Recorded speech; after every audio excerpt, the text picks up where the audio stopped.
అయ్యా ఇప్పుడు అదే పోయింది. అది లేకుండా నా బిడ్డ పెళ్లి ఎలా చేస్తాను? రామిరెడ్డి గారు ఏడవకండి. ఎలా పోయింది, ఏం జరిగిందో చెప్పండి. నా కర్మ అయ్యా, నా కర్మ. పిల్ల పెళ్ళప్పటికి బంగారం చేయించాలంటే రేట్లు ఎక్కడ పెరిగిపోతాయని నీ బుద్ధి తక్కువై భానుప్రకాష్ అనేవాడి దగ్గర ఆ స్థలం తాకట్టు పెట్టి అప్పు తీసుకున్నానయ్యా. ఈలోపు డబ్బులు వస్తాయి కదా, ఇచ్చేద్దాం అనుకున్నాను. కానీ అనుకున్న సమయానికి రాలేదు. ఆలస్యం అయిందని చెప్పినా టైంకి డబ్బులు ఇవ్వలేదని ఇంకా ఆ స్థలం తనదే అంటున్నాడు. ఎవరు వాడు? వాడి వివరాలు చెప్పండి. వాడి సంగతి ఏంటో నేను కనుక్కుంటాను.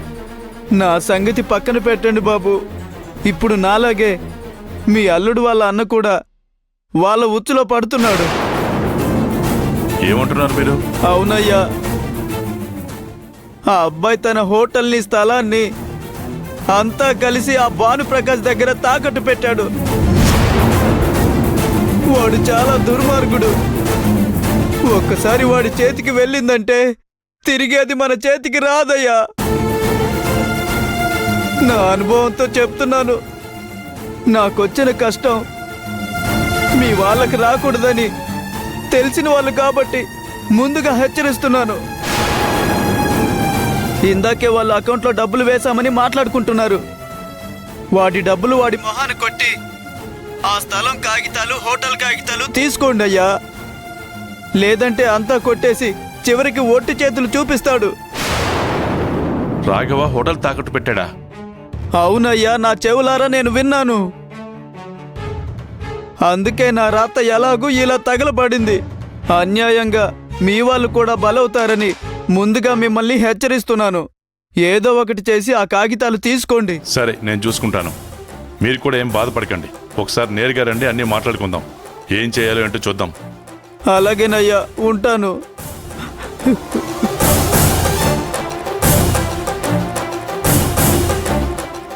ఇంత జరిగిందంటే మాధవ్కి తెలియకుండానే జరిగిందా? అయినా అలా ఎలా హోటల్ స్థలాన్ని తాకట్టు పెట్టేస్తాడు?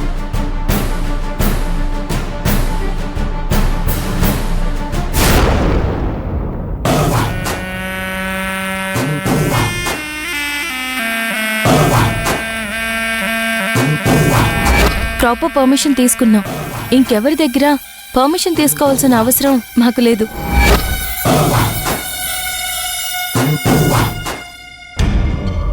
ఏంటి రుద్రాణి, ఎలా జరిగింది నీ ప్రయాణం? ఏంటి విశేషాలు? ప్రయాణం బాగానే జరిగింది. కానీ మొదటిసారి మన మాటకి ఎదురు చెప్పేవాళ్ళు కనిపించారు. ఎవరు వాళ్ళు?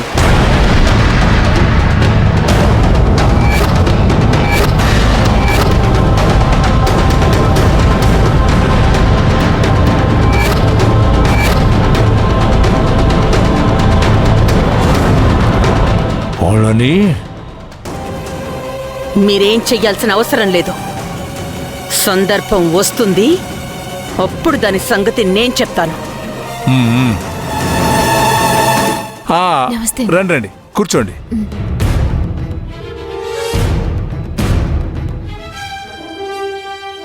ఏంటి ఒక్కరే వచ్చారు? అదే నా కమిషన్ తీసుకుందామని. ఓ, కమిషన్ గురించా? చెక్ కావాలా, క్యాష్ కావాలా? చెక్ లాంటివి తీసుకుంటే అవి ప్రూఫ్ అవుతాయి. నాకు డబ్బులే కావాలి. ఏ పిఏ అన్నా, వెళ్ళి ఆ 50 లక్షల అమౌంట్ తీసుకునిరా. అలాగే అన్నా. వెళ్ళు. నా భార్య రుద్రాణి. నమస్తే అండి. హలో. ఇంతకు ముందే ఫారెన్ నుంచి వచ్చారు. ఓ అవునా? ఇంతకీ ఏ ప్రాపర్టీ పెట్టారు? ఏ కమిషన్? చెప్పాను కదా, ఆ మహాలక్ష్మి హోటల్ తాలూకు. ఆ ప్రాపర్టీ అంతా పెట్టించింది తనే. దాని తాలూకు కమిషనే.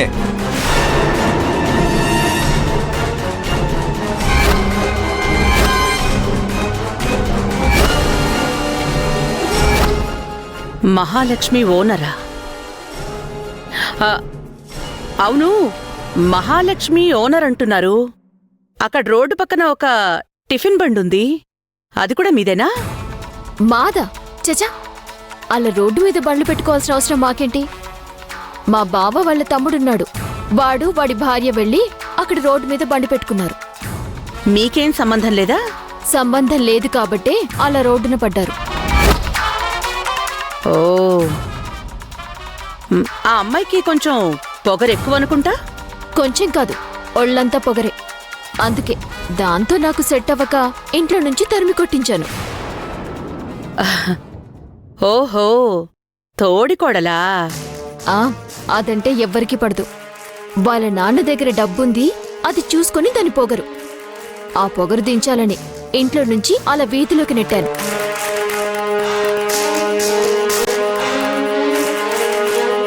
ఇదిగోండి సార్.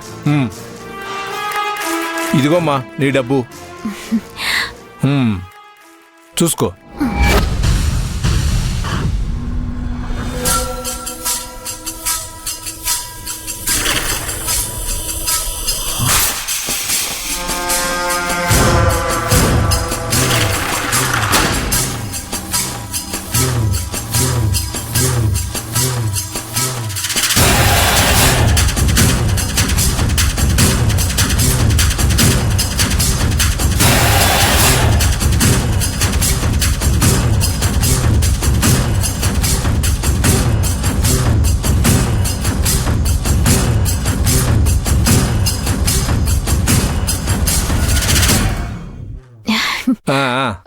Thank you sir. మంచిదమ్మా, చేస్తాను. మంచిది. ఉమ్, ఆ. ఏంటి రుద్రాని అలా వీడియో దించావు?